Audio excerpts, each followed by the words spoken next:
Hey everyone, and welcome back to the Fantasy Fiends show. I'm your boy Stevie Collier. I'm here, of course, with the great, the awesome, the 8-foot tall giant Godzilla of Japan, Andy Peliquin. And today we are honored to have Jamie Castle on for the third time. And you know how this goes. It's going to be intelligence packed. It's going to be fun. And yeah, Jamie, welcome back. Hey, thanks for having me. I love being with you guys. I gotta say, I really am excited for today's subject. I think it's really interesting. We've had topics about this in the past, similar, but not the same. I don't believe, right, Andy? It's an excellent question that I don't know offhand. We're almost like 170, right? No, it's what's awesome is I don't even know what the topic is. So like we are on fire and ready to go. Woo! It's going to be a good one. You know, you're coming into this with about as much preparation as Stevie. So yeah. You know what? The only preparation I had over you was I just looked at the YouTube title real quick, but I'm a master of none and a jack of all trades, so I could talk about anything, just not very well. Steve, we've already got some comments in the stream about how you are outbearding me, which is very, very uncommon. So, am I outbearding you? No, Jamie. Also Steve. Hey, let's just put that out there. I'm Steve and Jamie. Yeah. You call me whatever you want today. Pen names galore. That's right. I think we got this confused last time too, because I'm like, you're not outbearding me. There's no way to do it, man. It's just I am one and the same human being. I went live today and I was looking at myself in the Facebook video and I was like, Jesus, you do look like a hobo, Stevie. Like your one beard is like down and the other's up. You know, when you sleep that way, it looks like you didn't brush your teeth, kind of. It's like, but yeah, the awkward silence after that makes this whole thing worse. No, we're just so captivated by what you're saying that we don't even have words. It's so fascinating. Yeah. Well, Jamie, what have you been up to? Stevie. I outbeard. Oh, that hurts. Yes, bravo. Ouch. Ouch. What have I been up to? I don't know, man. I'm always up to things. I think I've got like 7 books in the works as we speak, literally like in the writing process, which is insanity. I mean, it's ridiculous, but 100% mental. Because the way that we do things, of course, with Athon, I'm writing things with Red. I'm writing things on my own. I'm actually working on some projects with some other authors at the same time, and they're like legit co-authoring projects. So I'm actually in the midst of writing, and because I'm running Athon books at the same time, it's very hard to devote like a strong period of time to any one project. So like whatever I can work on at the time, I just do it. And they're always in varying stages of like audio deals and publications and stuff. So like there's no point in working on project A if there's no release plan for project A. So like, oh, hey, here's project B. Might as well get a little bit further on that. That is something I cannot wrap my head around, like so many different things at once. My brain is like one track, just full steam ahead. You know, I power through the books because I'm focused on them. But it's not easy. It's not an easy process. It's insane. It's just, like I said, it's a matter of, like, I've got a lit RPG book with Troy Osgood that's done, and we're kind of waiting to see what we're going to do with the audio for it. I've got 3 superhero books done with Christopher Vallon that we're just kind of waiting to see what we're going to do with. We have 2 Audible original books that we're working on and doing with Rhett. And so like then there's like a new series, a sci-fi series that I'm working on with Rhett. And then there's always stuff that I'm just working on my own that maybe will see the light of day, maybe not. I'm just kind of one of those passion writers where I'll write like 30,000 words on a project and then go, okay, I'm done. I don't care anymore. Yeah, no, man, I have that same problem, but I don't think I get to 30,000. I don't say that. I mean, this sounds like one of those like super ridiculous, arrogant things to say, but that's like 2 days for me. If I'm like, actually, if I have an idea, I'll just vomit out like 30,000 words over the course of 2 days and then just go, moving on. Do you get tired? No. I mean, no. No, because I don't write every day like everyone else does. I mean, I don't have the luxury to do that because of Athon. Like most of my days are dealing with things that Andy needs. Um, so the days that I get to write, I just kind of lock myself in a room and go nuts. And are you still able to? Well, you're writing with Rhett though still, but that's not every day because you give it to him and then it gets back to you. Generally, when we're writing a book together, we're writing at the same time because we have different portions of the book that we write, and then we trade, and then we write into those, and then we trade back and we write into those. But he and I are not always actively working on a project because we only really work on stuff once it has a launch plan. I got you. So is there still like a rush to get more and more books out, or is it now a quality thing? For us, if I'm honest, I mean, it's never been a rush to get books out. That's nice to hear. We've had I mean, I feel bad because like Andy never stops writing. I feel like Andy is locked with like handcuffs on his keyboard, just going nuts. Yes. But when Rhett and I started writing together, the first thing we wrote together was the Luna Missile Crisis, and that still hasn't even come out on ebook, and that was like 3 years ago we wrote it. But then it was an Audible original, so it was 6 months with Audible before we could do anything, and then the ebook comes out on September 22nd, finally, after literally 3 years. And then we wrote the Buried Goddess Saga together, and we wrote 3 books, and then it got signed to Audible Studios, and then like we rewrote those 3 books to make sure that they were really, really good. And then we wrote the next 3 books, and that was over the course of like 1.5 years, 2 years. And then we just like released it all at once. And during that process, we started Athon Books, and that really became our primary focus, is helping other authors achieve the goals that they have without having to be the marketers and all of that nonsense that entrepreneurs have to deal with.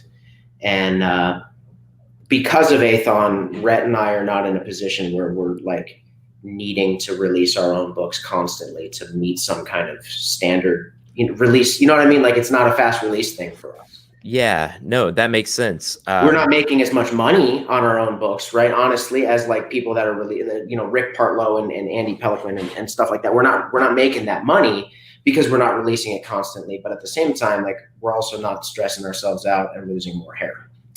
I know you guys signed a friend of mine, CJ Aaron. And that was 3 years ago. He emailed me after he read The Four Territories, my first book. And he was like, dude, I love this so much. And then I was like, hey, really appreciate it. Kind of like how I did with Andy. And I just became friends with him. He's like, how do I write a book? And I was like, oh, do you really want to write a book? And he's like, yeah. And then he finished it, and I told him the marketing, but the marketing's kind of expensive if you want it to kind of do well. Unfortunately, like for Bizarre Blades, I spent around 15, 20,000 over the period of a couple months. But I think I kick myself now for not sending CJ to you guys, but I didn't know because CJ had his book out before. Right. Which guys you can go check out now. Just look up CJ Aaron, and I've read half of it, and it's really good. The series is called Catalyst. Catalyst. The first book is Tribute at the Gates. And it's a great book. It's good for a first time too. He did. Of course, we re-edited it since he put it out. Now it's a republish. We do that sometimes, although we don't necessarily always make it public because one of the so what I'm looking for, one of the prerequisites or whatever to whether or not we will republish something has a lot to do with how many sales you had. Like if we're going to re-release it, it's not going to be a book that you sold 10,000 copies of because like we don't want to hit the same market. But they didn't sell a whole lot. And so we just went, okay, let's just start over sort of. We'll re-edit it. We'll rework on it. And so it's definitely a different book from when it was published the first time. But the series is complete at 3 books. Actually, that's not true. I think he's writing a 4th book. But 3 books are released and they tell pretty much a full story. Oh, he wrote 3 books. They're all 3 are released. Well, 2 of them are released and the 3rd one comes out in like 2 weeks. God, he didn't even tell me he wrote 3 books. And he did. They're great. One. They're very unique. Very unique stories for fantasy, which is kind of hard to do, honestly. Yeah, I was a little iffy about the beginning, and then I was like, "This works. This works." But yeah, that's cool. Congratulations to both you and CJ. It looks like CJ it's lives doing down well. toward you, right? You guys live in the same city? CJ? Mm-hmm. I'm in Austin. Yeah, I think he is too. Are you serious? I'm serious. That's right. He really is. Yeah, I was going back to California a lot back then. I need to contact him. He needs to be on the show too. Really bad. But well, today we have a great topic for you. And of course, real quick, we have to talk about something cool that's happened to us sometime in the near past. So, Andy, do you have anything? Yeah. Oh, absolutely. Some probably the greatest news that I've had all summer. So I got a kayak. Hey. Whoa, very nice. It may not sound like a big deal, but my wife and I, we don't like buying stuff like brand new unless it's, something that you need to buy brand new, like electronics or things like that. But it's like stuff like this sports outdoors stuff. We always look on Facebook Marketplace to find them used. And I have been looking for 3 months to find a kayak, and kayaks go up on Marketplace here in Kamloops, and in 4 minutes they are sold. Like, it's insane how fast these things are going. Yeah, because so around Kamloops is like 1,000 lakes or something within 200 kilometers or something. So water sports are massive. Paddle boards, kayaks, canoes, any kind of thing that you can take out on the water, it sells out insanely fast. So it's been like months of trying to find one. Finally got one 2 nights ago, and haven't had a chance to take it out, obviously, because I've been working. But it's 3 months of just checking every day, checking Marketplace, messaging people and all of that, and finally I got one. So I'm super excited because I love doing that kind of exercise. There's these things where you kind of just, who loves exercise of any kind? Well, it's great because you're on the water. So I like in my head, when I envisioned it, I bought myself a pair of Bluetooth waterproof headphones. So I've got my my phone in the dry bag in the back of my kayak, listening to some audiobook and just going out on a lake. Like, that for me is just an idea of heaven. So I'm super excited to finally be able to do that. And yeah, so it's going to be a great weekend, hopefully. Awesome. That's the most Canadian thing I've heard all day. 100%. I got a kayak, eh? No. It would have been the most Canadian thing if he told us how nice the person who sold the kayak was. Yeah. Then it would have surpassed all Canadian expectations. That would have been amazing. I would have need to have mentioned ducks in the explanation for it to be properly Canadian. And you paid with maple syrup. Right there, that's maple. That's Vermont and Canada are maple syrup, right? Okay, I thought I was going crazy. No one was laughing, but that's normal, so it's okay. I smiled. You just can't see because of my glorious beard. That's right. But God can see it. God can see it. Do you guys have milk in a bag where you are? No. I think that's all East Coast. I'm still waiting to meet a Canadian who drinks milk from a bag. It's not something that I've ever seen in anywhere in British Columbia.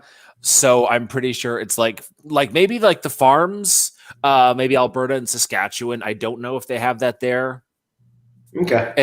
It's something you hear, stereotype you hear a lot, but I don't think I've ever seen it here. So that's fair. I'm disappointed. Can you tell I'm super disappointed? Yes. Okay. Just making sure. I feel like, not to get gross, but I feel like a milk in a bag would be like drinking from a breast. Straight from the udder. Yeah, and it's like you can jiggle. I don't know. Does it have like a little sippy cup thing or something? Nope. You just snip the corner.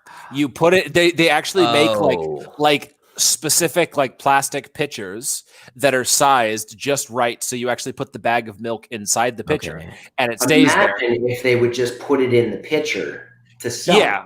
That's a novel idea, and I think somebody should actually try it. The most unattractive thing about me, I think in Lisa's mind, is that my absolute favorite beverage is milk. Like, when I sit down to have a hamburger, I could have an ice cold glass of milk. I'm insane. I'll have it with ketchup and fries. I love milk. I love it so much. Milk is amazing, but like with beer, with wine, it doesn't go with everything. Okay. You don't pair with milk, Steve. I wouldn't do that. For me, milk has to go with something sweet. Milk and cigars. Has to go with sweet. Milk and cookies, milk and brownies. Exactly. Milk and cake, milk and cereal, milk and... I'm never going to have milk and Doritos. Like, that's never... Okay. That's... well... I would try it if I was desperate. But I will say, try this, everyone at home: milk and apples. Try it. It changes that makes sense because it changes the taste. An apple pie. I mean, that Yep. at least has some kind of correlation. You have to take a bite and take a drink at the same time, and Burgers it changes. Burgers is like you're taking the liquid from the animal who created it, and then like you're like, ha, look what I can do. It's messed up. It's the fat of the cheese and the beef combined with the fat of the milk is just too much fat. Like an egg on chicken. Exactly. It's awful. What the heck are we talking about? This is the whitest conversation ever. Milk talk. Welcome to the Milk Talk podcast. What are you looking for here? But awesome. Well, Jamie, yes. What good news do you have? We moved recently, which was a huge thing for us because we had been living in a very small, well, it's small by many standards. It's 1,200 square feet, but the only living space was like a 12-foot by 12-foot living room where my office was, the TV was, all the kids' toys were. It was like connected to the living room and the kitchen and like our bed. I mean, everything was just boom right here.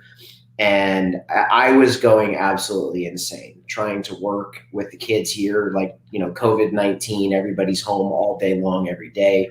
So we moved to a house that's 2 stories. I got an office where I can close my door, and it's just been a life changer. There's this amazing community pool that is a water park. Basically, there's nice. It's amazing. There's water slides. There's 3 different pools. Rock waterfall. I mean, it's like a vacation every single time we go. So heck yeah. And there's lakes everywhere, walking paths, bike paths. It's like it's the glory of heaven in Texas. So yeah. Oh, you're in Texas too? Come on, man. Get with it. I am so where are you at in Texas? I'm in Fort Worth. So we're just a hop, skip, and a jump. Okay. Yeah, you're not far. I got you. Fort Worth by Dallas. Yeah, Dallas, Fort Worth. Duh. We can meet up and cuddle on the side. Yes. Whatever you want. Beard to beard. I actually just had a friend who got really drunk, and he was like, "Put our beards together, Stevie." And I was like, "That's okay. That's all right." I mean, a little weird.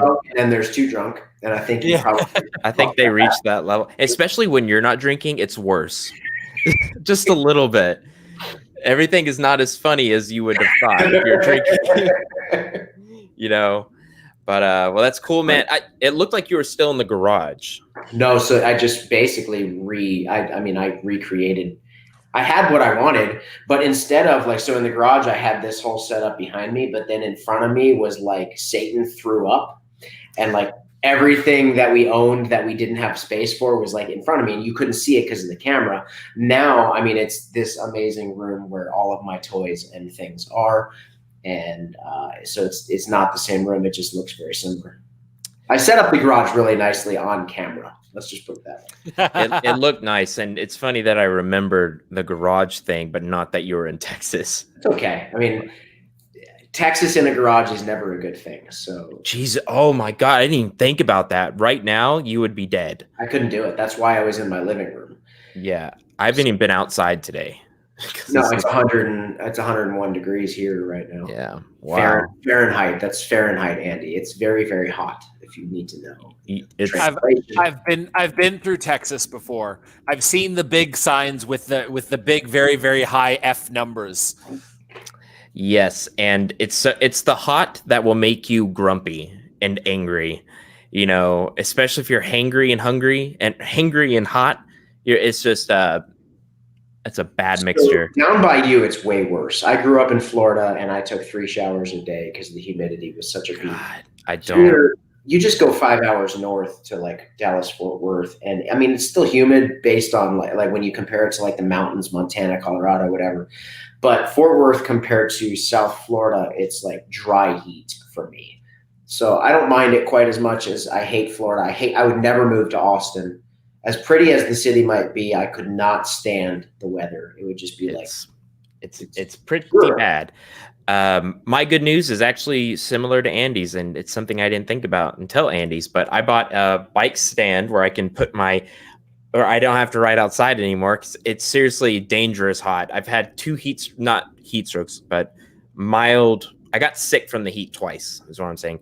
But you can put the back wheel in the bike stand, and it's got resistance, which is what I needed because it's just way too easy, obviously. But I'm excited about that. I haven't put it together. I said, you have to get your words down and you have to answer all these emails until you put your toy together. It never changes, people. It never changes. I have a question for you. If you're riding your bike, do you have a little like squeeze bottle of milk with you at all times? Oh my God, that sounds amazing. The worst thing ever. Yeah. Such terrible indigestion. Warm milk while running. That sounds amazing. Straight from the udder. It looks like you're drinking urine.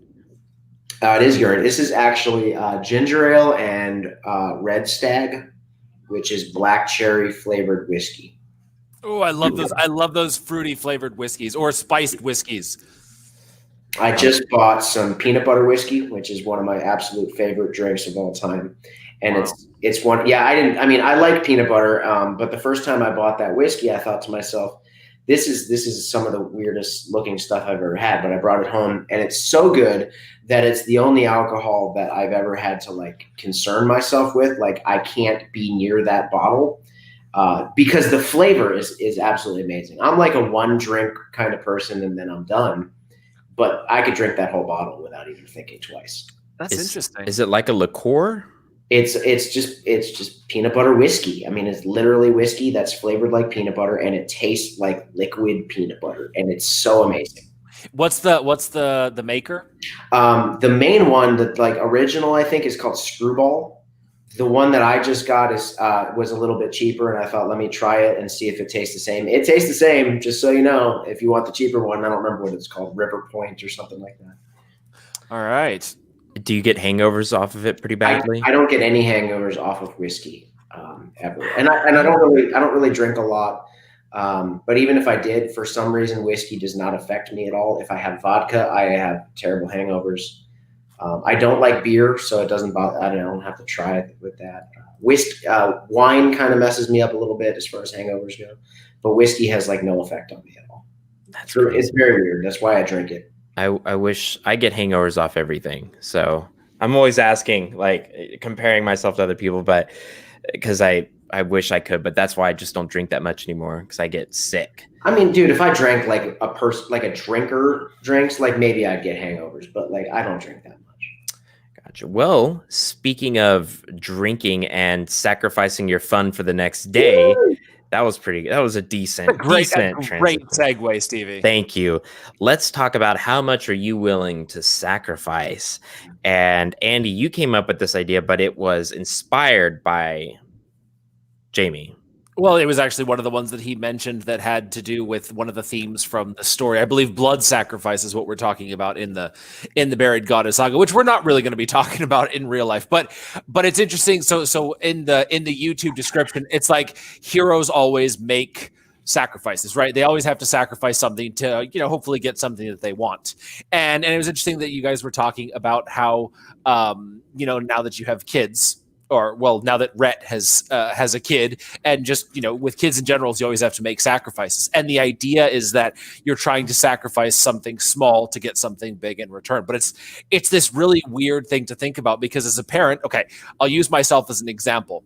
My writing career, right at the beginning when I first started out, I had to sacrifice the afternoon hours after my kids got home from school to have that time to write. Right. So that's something that maybe later on in their lives, or even now, maybe in their lives, that they're, older young adults, teenagers, they'll have this image of me as, a distant parent, right, who is always working or something. And that's a sacrifice that I have to make in order to make this, to support my family, be a writer, all of that.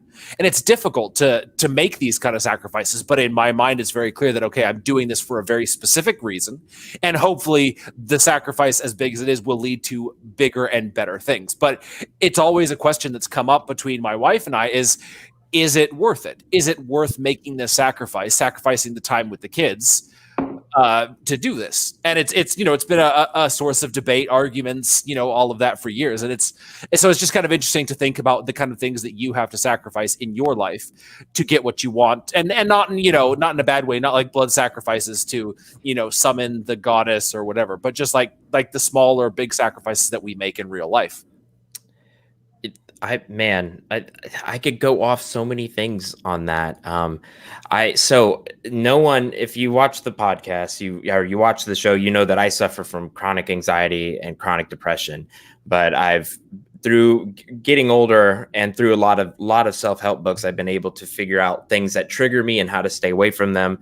Alcohol is one of them, so I stay mostly away from that.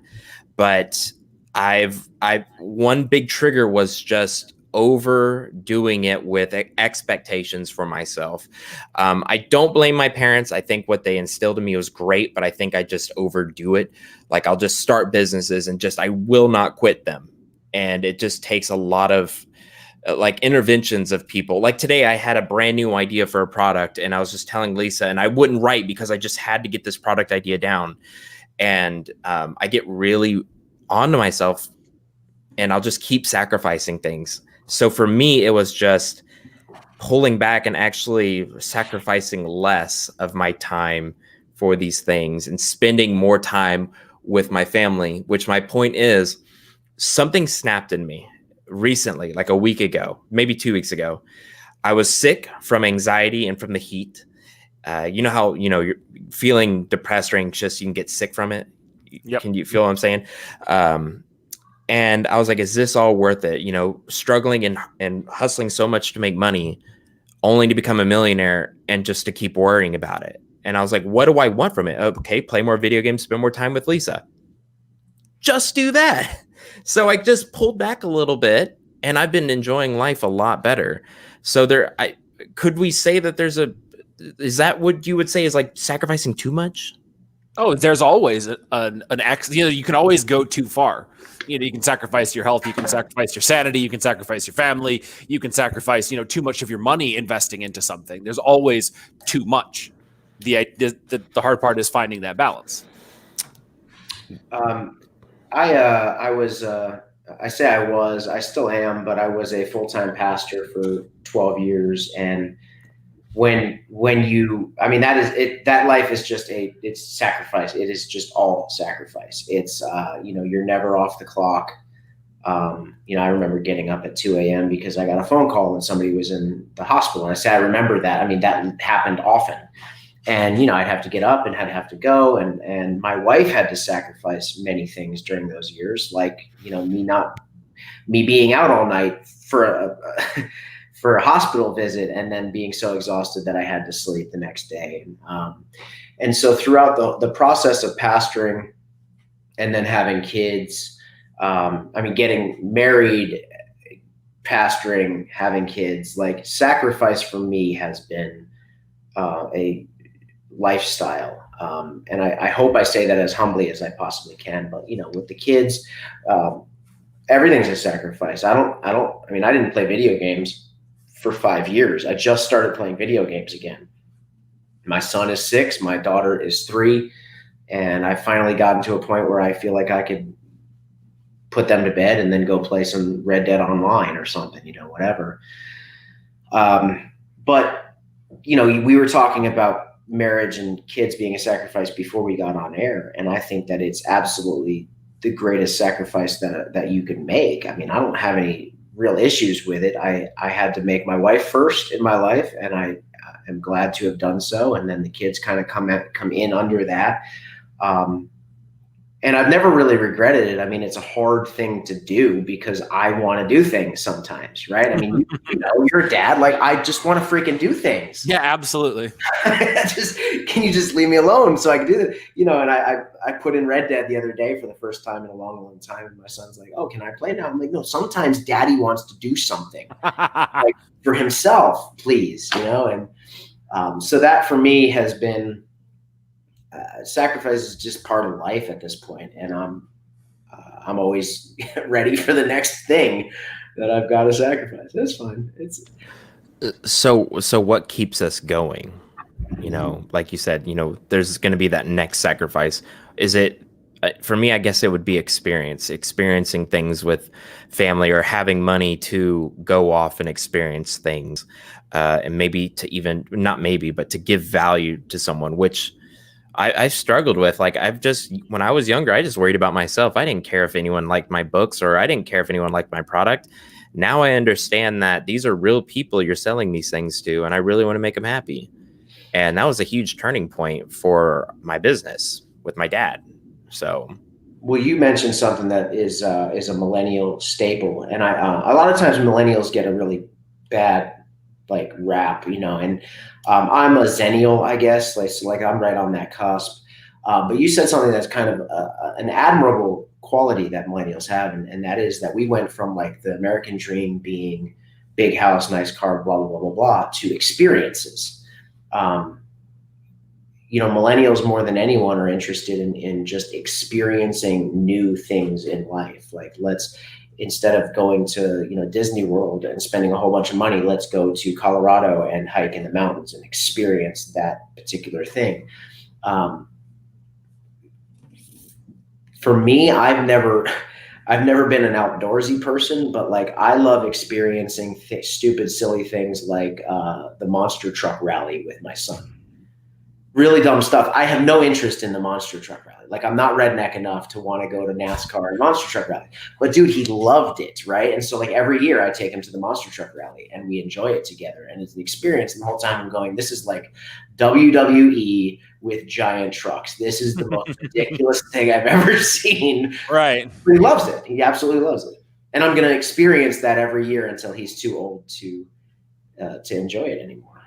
Yeah. It's interesting that sacrifice of a very, to varying degrees is something that parents and married people understand in a way that singles and childless couples often don't. And this is not, denigrating anybody else. It's just when you do this thing of like, when you're single, you live for yourself, right? You live for yourself. You have your own life. You spend a lot of time, or however much time you spend dating, doing things to appeal to the person that you're attracted to. But in the end, you're kind of living your best life to varying degrees. Then when you get together with someone, you start sacrificing a bit of yourself to adapt to them. You don't lose your identity, or, ideally you don't, but your time becomes your time together. So you have to put aside some of the things you want. And so it's these small sacrifices. And I think that sort of prepares you for when you have kids, and the concept of your time means absolutely nothing, because it's all about,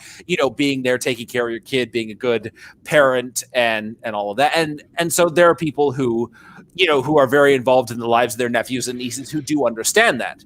But I think that's probably one of the biggest changes in my life is when I became a parent, and I was like, all right, this changes everything.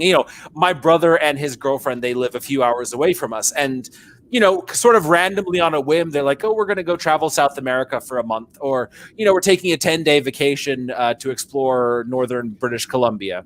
And my wife and I, it's like, well, can we get away for a full day, because we got to make sure our son who works is picked up and brought home in time. And I would literally take an hour, Andy. Give me a free hour. Yeah, that's the downside of smaller kids, is that it's full time. Yeah, no, with us it's more like hours of losing sleep, wondering where they are and what they're doing. But different stages, right? I mean, it's just exactly. How old is your youngest? Right now, he's 16. Okay, so you've actually pooped alone for the last decade. That's cool. Yes, well, I always pooped alone. I made certain of that. What is that? Pooped too low? Alone. Pooped alone. Yeah. Is that a parent thing? Man, when you got little kids now, unless you're like Andy and apparently have figured out the way to do it, like I can't even go to the bathroom without my kids coming in and like thinking this is like dad talking time.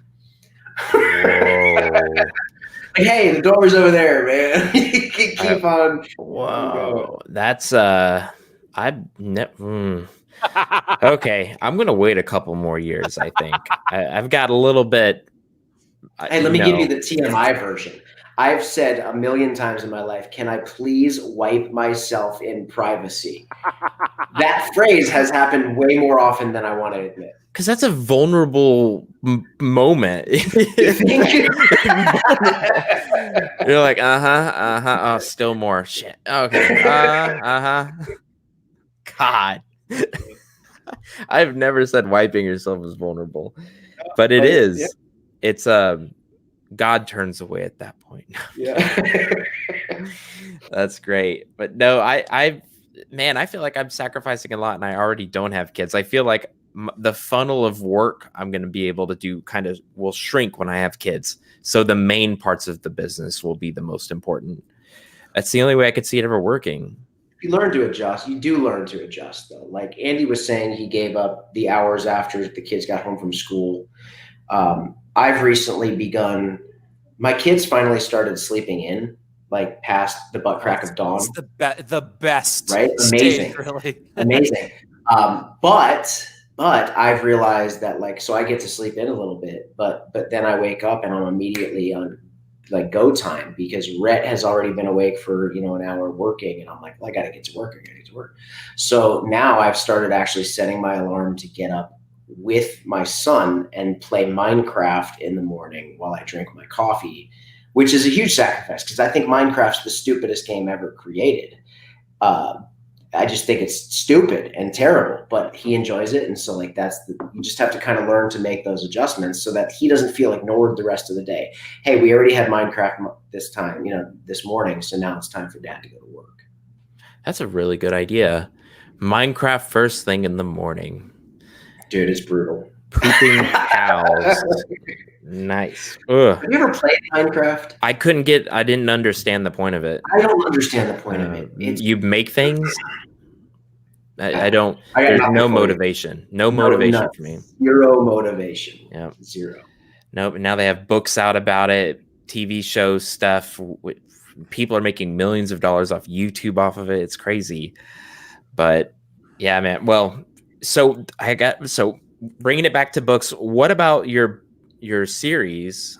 Did this idea of sacrifice come up?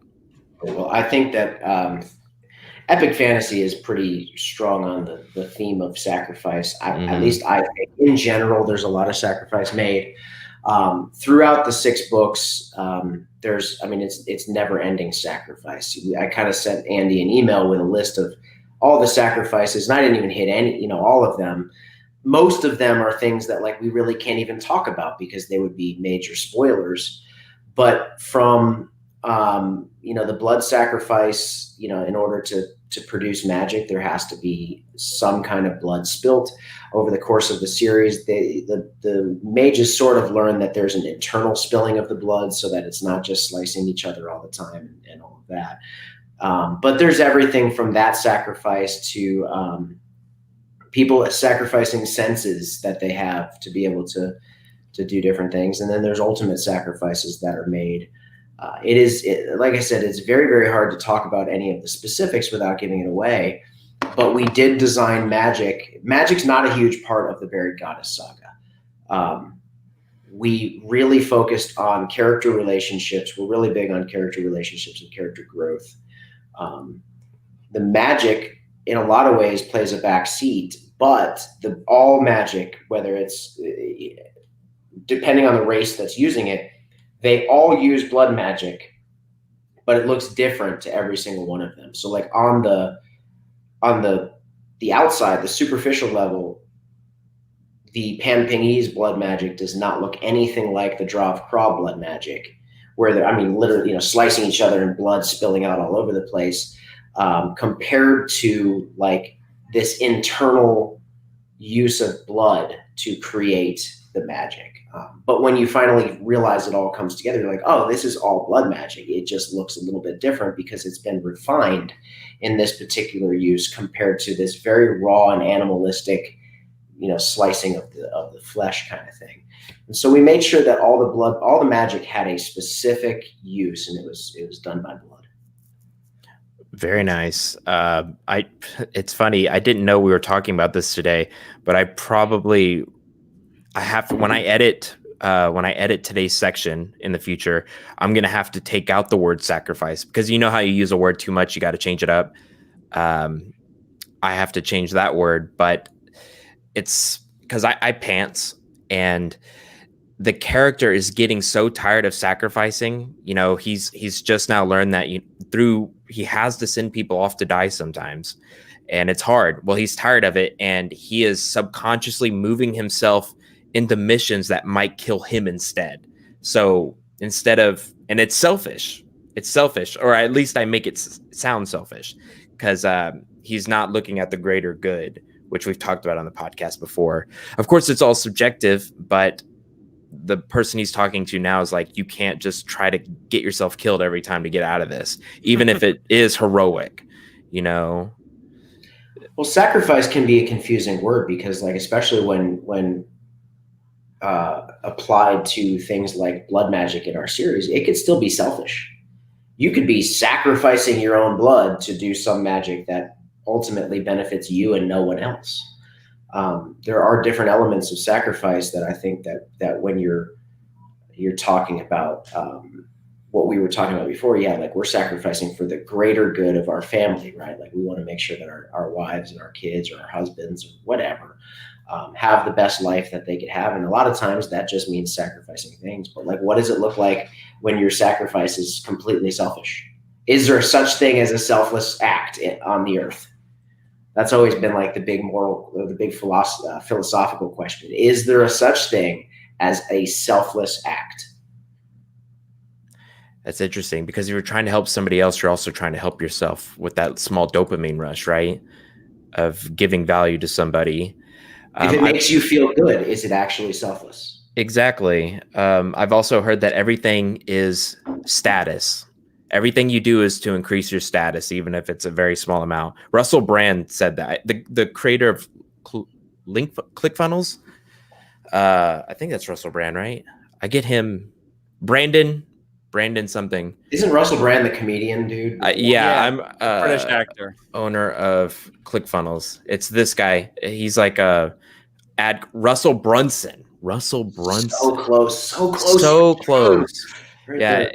He started like selling potato guns, an informational product on how to build them. It's kind of cool, but I forgot what I was saying. Oh, well, yeah, that it's all status. So we're all trying to increase our status. But I prefer what you said, Jamie. Well, I think it's time we get onto the reading. What do you think, Andy? 100%. Okay, Jamie. So you know how this works. Are you good? Do you want to narrate or do a voice? I can't listen. I would love to. No, you have to participate. This is all of us working together. No, that's okay. Let me pull up what I sent you to make sure that I thought that I was just going to get to enjoy the fruits of my labor. No, so Stevie's probably doing the same thing at the same time too. So you actually not this time. Did you have it open already? Not only that, I copied and pasted it into Word and made it bigger. Wow, that's what I'm doing literally as we speak, because I had to. Like 7 font. Yeah, it was. Yeah, you sent it way too small. Andy, did you put it into Word too? Yes. Nice. Word 2, is that an upgrade? But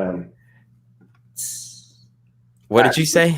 I said Word 2. Is that an upgrade? Word 2. Word 2.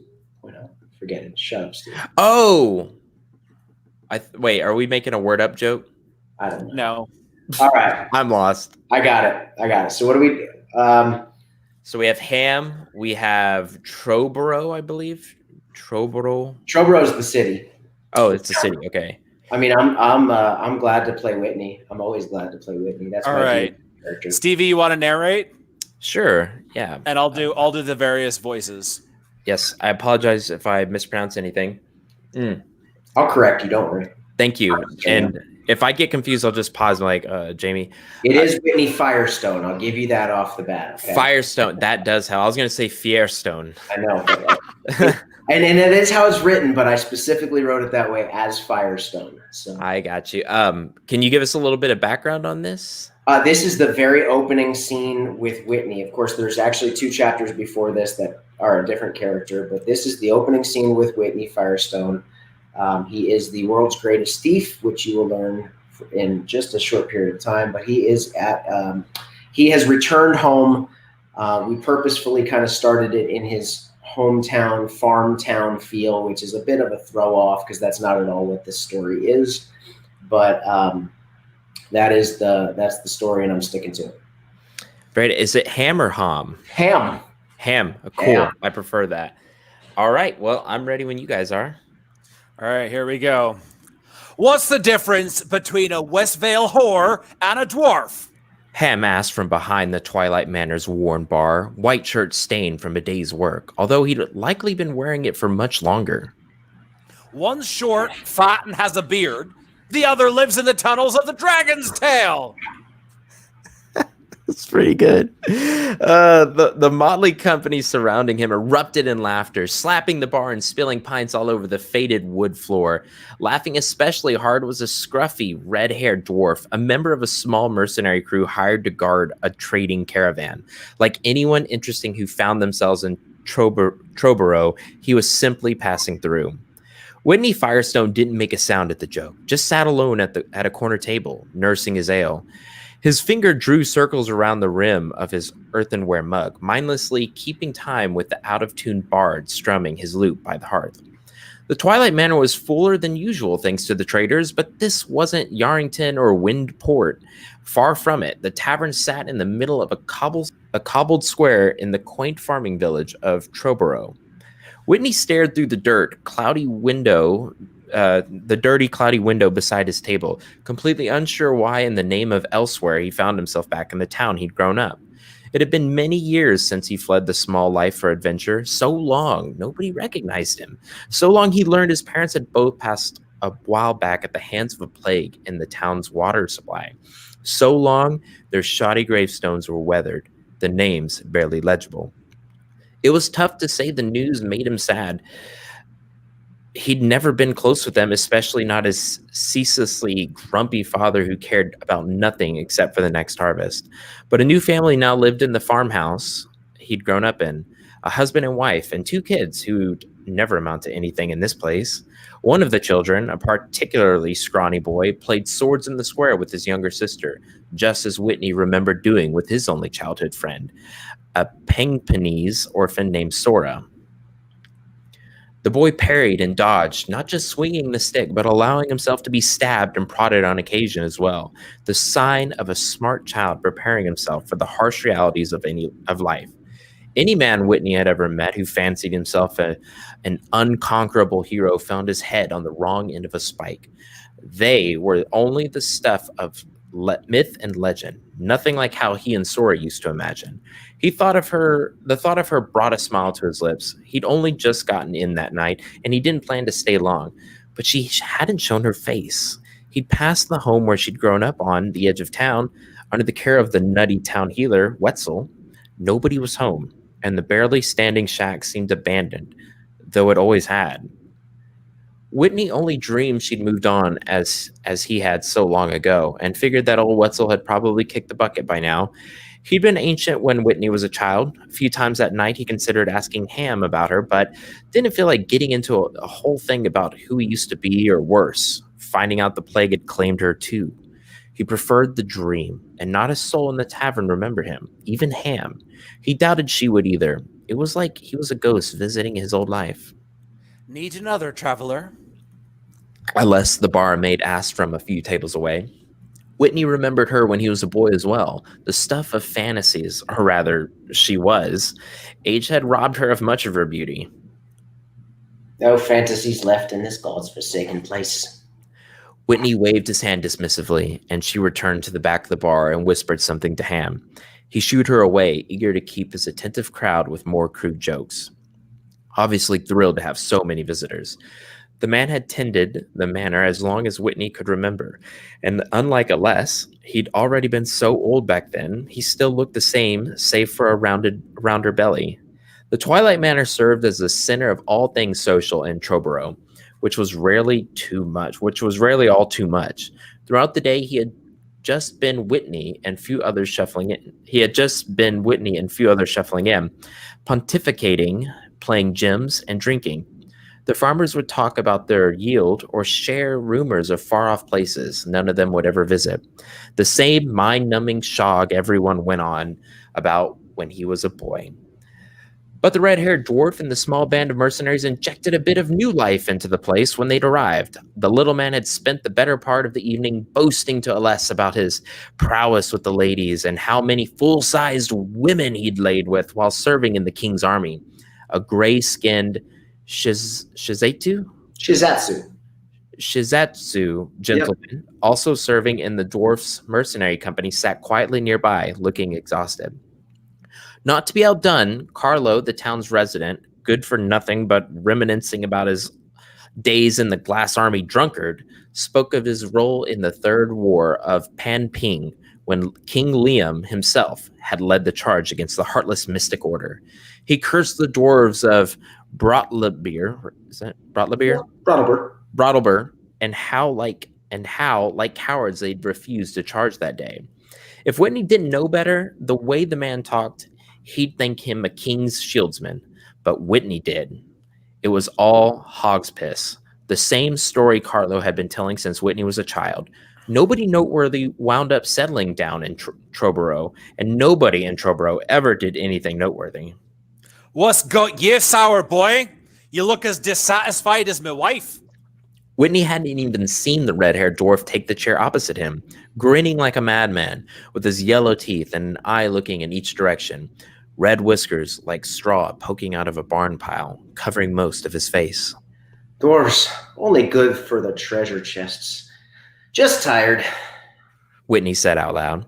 He peered longingly back to his ale, the heady foam finally receding. He was never one to back down from a verbal spat, but the dwarf's question was one he'd been asking himself since he arrived in Troborough.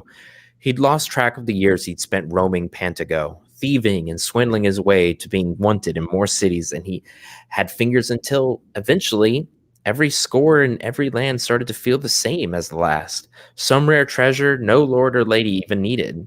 He missed the challenge, the adventure. Tired? The dwarf scoffed. What's a pale farm boy like you got to be tired about? Whitney glanced up only with his eyes. If there was one thing he couldn't stomach, it was being lumped into the same meager vocation as his insignificant father. Whitney had seen things nobody in Pantago could imagine, made a name for himself coast to coast. Farm boy! He rose from his seat. You hear that?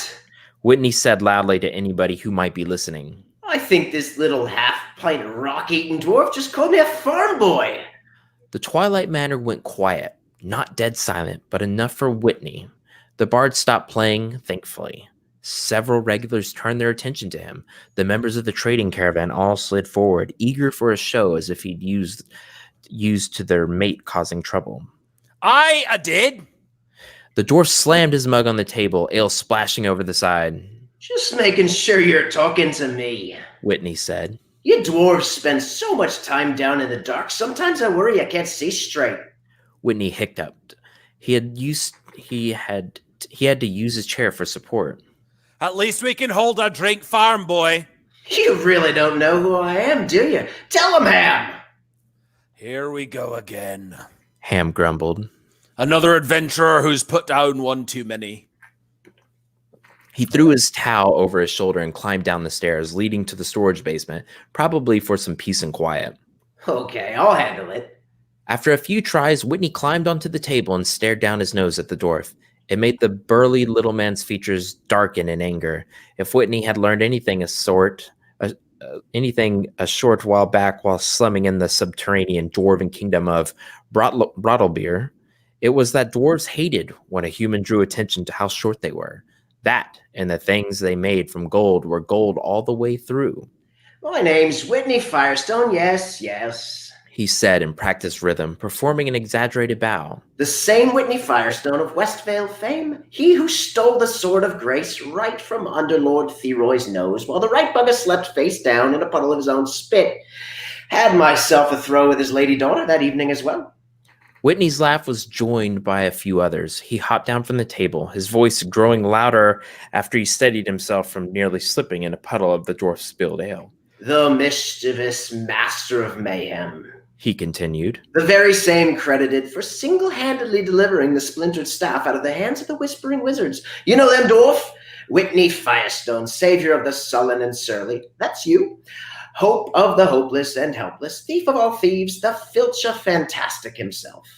Loud whoops and whistles erupted from the bar. Whitney bowed again, looking up to lock eyes with the fuming dwarf, a humorless smile playing at the edges of his mouth. And you call me a farm boy? Whitney asked. Someone get this sad dwarf another ale. He's either had too much to drink or he ain't drunk enough. The dwarf appeared thoroughly unimpressed. Whitney rounded the table, his gaze never leaving the dwarf. He plopped back down in his chair, grabbed his ale, and kicked his feet up on the table. There were a few scattered hand claps before the people of Troborough returned to their business. He wondered how many times they'd heard passer through boast about similar feats, if he was becoming as bad as the dwarf or even Carlo. The bard started plucking his lute again, struggling to find the melody. Alice made her rounds, dodging the grabby hands of several toothless men. Ham had returned now, polishing mugs and not paying attention. Even the members of the trading caravan expected more of a show. The dwarf calmly stroked his beard once, then took his turn climbing the table, even though the thing was nearly the whole height of him. And I be Grint Strongiron, he shouted. The poor bard's notes trailed off from yet another distraction. Grint's companions unenthusiastically tapped their mugs on the bar in support, for everyone else ignored him. Son of a drunken wife-beater, Grint went on. Brother of a coward, me wife's uglier than the south end of a horse-headed north. I've got 7 fingers, 9 toes, and enough spawn to start a small war. He took 2 wobbly steps toward Whitney. I've broken more bones than I be able to count, many of them me own. I helped dig out the throne room of the Dragon's Tail alongside Bright the Pickaxe when your great-grandfather was still an ache in his own grandfather's breeches. He leaned over, getting as close to Whitney as he could without toppling over. You say you've stolen from a lord and some wizards? He continued. But you ain't done nothing till you tooken from a king. Whitney's head cocked to the side before he laughed deep and hard. He looked around, but not a soul was paying attention any longer. Even Grint's companions had returned to their mugs. Ain't thought I said nothing funny, thief, the dwarf said. Even from his bed, the King of Glass still be stealing food from me family's mouth. You'd be doing the world a favour, showing the old prick what the feeling be. Steal from a king? Whitney said, incredulous. What would you have me do? Tripes into the throne room and take the glass crown right off his head? Grint jumped down, missing the landing either for lack of judgment or too much drink. Maybe both. He stumbled into the next table, disturbing 2 old men in dirt-covered shirts. His she's a Jew. Sorry. Friend went to steady him, but Grint shook him off before turning back to Whitney. If that's what you gotta do, he said. Otherwise, this little display of yours is just shog and spit. Shog and spit, you say? Whitney asked. Aye, I heard the King of Glass be having himself another masquerade in a few nights. One of them fancy balls nobles like so much. If you're so good, I'd be betting you could sneak right in, couldn't you, farm boy? Whitney let his feet fall from the table and leaned forward, circling the rim of his mug again. Steal the glass crown? He marveled. Against all odds, he found himself in the town he'd left behind, hoping he might find some inspiration for a new adventure where it all started. And just when he thought life was getting boring, it happened. Finally, a challenge that might be worth putting his drink down for. Whitney tapped the top of his head. All right, dwarf. Next time you see me, I'll be wearing it. Awesome. Awesome as Very always. Cool. And did you write this, Jamie? Yeah. Mm-hmm. So you were writing the Whitney stuff and Rhett wrote the Torsten. Yeah. So and then we switched. So I mean, definitely we both had 100% to do with each of them, but I wrote what we call primary. I wrote primary on Whitney. Okay. Great Grint Strongiron, man. Fantastic dwarf. Is shog like the curse word of shog, the series? Shog and spit. Yiggin Shog, actually. So you got Yiggin.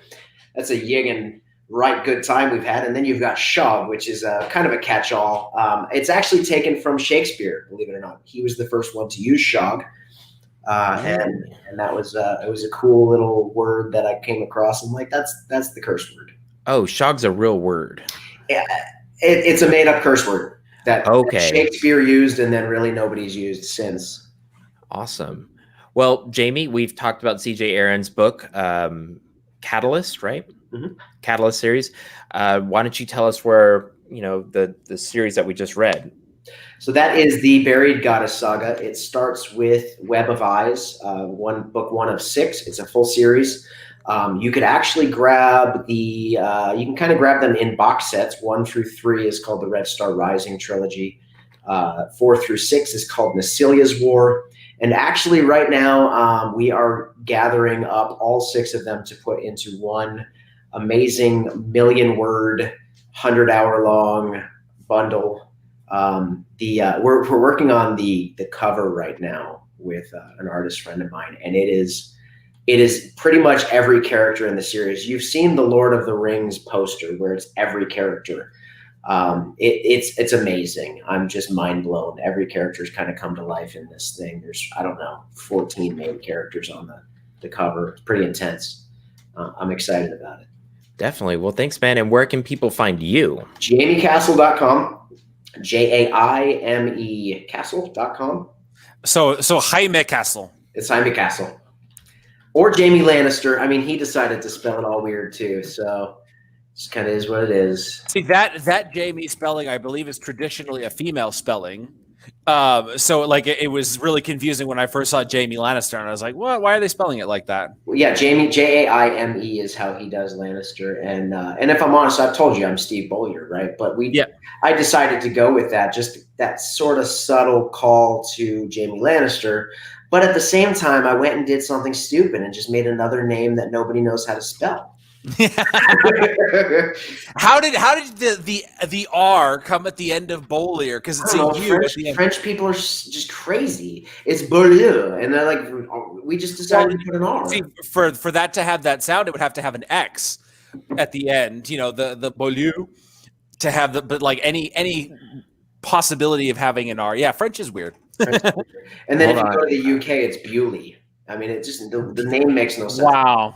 So if you ever get Bollier Vineyards wine, it's actually Bewley Vineyards. If I were reading your name in French, I would say Steve Beaulieu. Beaulieu. But it's just, it's French Canadian actually. But it's a very popular last name apparently. I forgot what lieu meant in French. Beautiful location. Okay, yeah, I knew Beau was beautiful, but I forgot what lieu was. It's one of those words you won't really use a lot. It's not anyway, I love the French language, so but now I'm on to Japanese. I love French women. Oh, the heady armpits. I don't know anything about French women. My French accent is Italian. I don't know why. I can't do a French accent. Hey, where's my money? Forget about it. Parmigiana cheese. Parmigiana. Awesome. Well, guys, and that's been the racist segment of our evening. That was racist. But I'm actually French and Italian, so I'm allowed to do that. Oh. I'm not like 1024th French or Italian. I'm literally a Fritalian, so I'm allowed. Okay, that's cool. My mom's from Paris, Parisien, so I know what you mean. Yeah. That's some bull crap. I'm a mutt over here. Texan mutt. You look like it too. Oh, thank you. What? Oh, well, look at that. No, everyone says it. You have beautiful little curls. He's hobo Jesus. It stinks too. That's It smells like milk because it dips into the bowl whenever I'm drinking it. Well, when you're drinking out of the bag, it just yeah. I filter it through my armpit hair and just okay. This has gotten nasty. Yeah. Andy, why do you make things weird, Andy? Well, guys, thank you so much for coming to hang out. We really missed you. We really appreciate you coming and hanging out. And if you want to help us out even more, you could share this to your Facebook friends, even to people you don't like. In fact, it might be even better to send it to those people. So like, what the hell is this? I guarantee it is. Yes. Well, thank you guys so much for hanging out. We will see you on Monday for another episode of Deranged and Questing. This next episode, we're venturing into the death. Oh no, we're already in the death circle. And now we're trying to find our way out of the death circle, which is going to be interesting. And remember, you have a part in this too. So show up. You have to watch it live, and it's going to be a much more fun experience for you. So go watch it live, be a part of it, and watch some of your suggestions come to life. Hey, can I plug one more thing? Of course. Do it. I am actually on I'm on Sci-Fi Writers Play Old School D&D with. Yeah, I saw that with Nick Cole, and actually our DM is Jim Ward, who played with Gary Gygax's personal game for 40 years. That's amazing. I do have rumors that Mr. Jim Butcher is going to come play with us soon, and so there's some exciting, and there's also some other authors that have decided they want to get involved. So I'm pretty excited about that. If you want to join us for Sci-Fi Writers Play Old School D&D, it is Friday afternoons. And of course, we're all in different time zones, so I can't remember at all what time it is. I think it's 2:30 Central, which is what we are here in Texas. But if you want to join us, it's fun. I mean, it's old school D&D, DM'd by literally a dude that like grew up with Gary Gygax. So it's some fun stuff. Yeah, cool. Go check that out, guys. And we will see you next week. Thank you so much. Have a good one. Good night. Wave awkwardly at the